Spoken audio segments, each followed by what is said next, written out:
আসসালামু আলাইকুম, কেমন আছেন সবাই? আলহামদুলিল্লাহ ভালো। আমরা এখন আছি এবং একটি প্রত্যন্ত গ্রাম বলা যায়, কিন্তু আসলে সেই চট্টগ্রামের গ্রাম। এটা কিন্তু গ্রাম না, এটা কিন্তু শহরই। কিন্তু শহর এলাকায় কিন্তু একটি গ্রাম।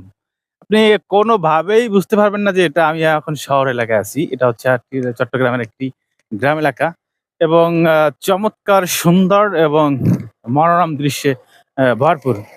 যেটা আসলে সবাইকে মুগ্ধ করবে। আমি, এনামুল এবং রাজীব ৩ জনে কিন্তু এখানে এসেছি। এই যে আসলে আমার পাশে এখন দেখতে পাচ্ছেন এই যে সবুজ কিন্তু ধান চাষ। ধানের মাঠ।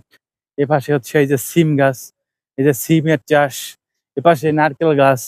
এর বিভিন্ন ধরনের মানে প্রাকৃতিক সমারোহ। এই যে হ্যাঁ? হ্যাঁ ভাই, কি কি কি সমস্যা? কি আপনি এলাকার ভিডিও করতেছেন কেন? কেন ভাই, কি নিষেধ আছে নাকি ভাই? অবশ্যই নিষেধ আছে। আপনি এলাকার ভিডিও করে ভাইরাল করে দিতেছেন আমি বুঝতেছি না। আরে ভাই, আপনার এলাকা ভাইরাল হলে তো ভালো ভাই।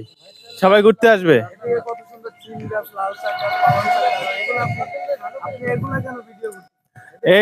এই যে সিম ফুলের সাথে দারুন।